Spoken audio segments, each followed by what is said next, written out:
One of the period we were in Abuja. I found myself in Abuja, stranded. My friend brought us, and he all of a sudden picked his girlfriend. And in a particular hotel, he told me, he said, my girlfriend has come. I can't keep you here. You have to look for a place to sleep. Where will I sleep?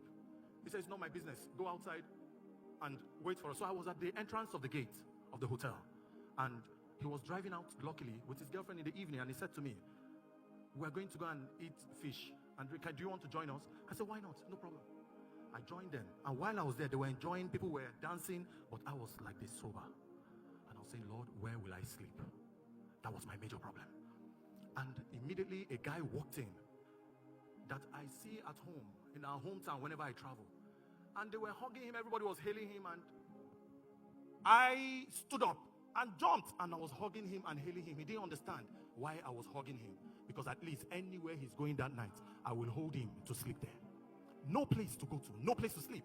And while we were there, around 12 midnight, people were disappearing and all. I didn't see the guy again, and I went to the entrance of the gate. At least I spotted his car, and I sat at the gate side. And while he was driving home, I think about 2:30, he stopped me. He said, what are you doing here? I said, I don't have a place to sleep. And he took me in. That was how I started sleeping in the sitting room, on the floor. But I noticed something about this young man. He was fasting. I didn't understand then. And he was fasting for 21 days. This guy was very rich. His father was extremely rich, and he was fasting. I said to myself, my father is poor. I am poor, and I am eating. His father was extremely rich, and he was fasting. I said to myself, my father is poor. I am poor, and I am eating. And I made up my mind that I was going to join him in that rugged, brutal exercise. And it was a dogged pursuit of God. I remember those days, it was in Durumi Living Faith in Abuja. I started that fast. That fast was, that's me, look at, if you don't help me, you must help me or you help me. Because it was a desperate fast. And I waited on God. I spoke in tongues until my jaw started, even when I'm quiet, my jaw moves. Rugged pursuit. And the sitting room. And that was when a new president just came into the country.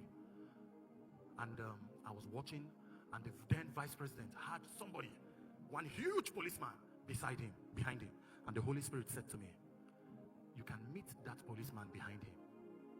And I said, I don't know any policeman. And he reminded me of a man that we usually play with, an assistant commissioner of police. He said, call him.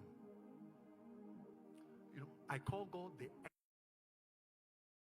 Listen to this.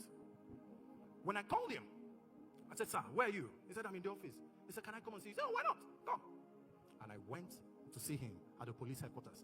I said, sir, that man behind the new vice president, that policeman, I want to meet him. He said, his PA just left here. And he called his name. Come in. The man came in. He said, this is my friend. Take him to go and meet. And he called the man's name. They said, let us go to the villa, presidential villa. I looked at myself. I was not ready. I said, can we do it tomorrow? He said, no, now. Now. You know, he took one song. There is an urgency. There is an emergency. It was an urgency. I was begging for tomorrow. They said, no, now, let's go. And they took me in. And the man saw me and said, this small boy, what are you looking for me for? I told him, oh, I supply things. Oh, I do this. I was not doing anything. I supplied, I do this and all. I said, sir, even if he was looking at me, I was startled. So he knew I was not doing anything. I said, sir, the only thing I can assure you is that I will add value to you. I am a value-oriented young man, and I believe 10% of something is better than 100% of nothing. Just give me the opportunity to serve you, sir.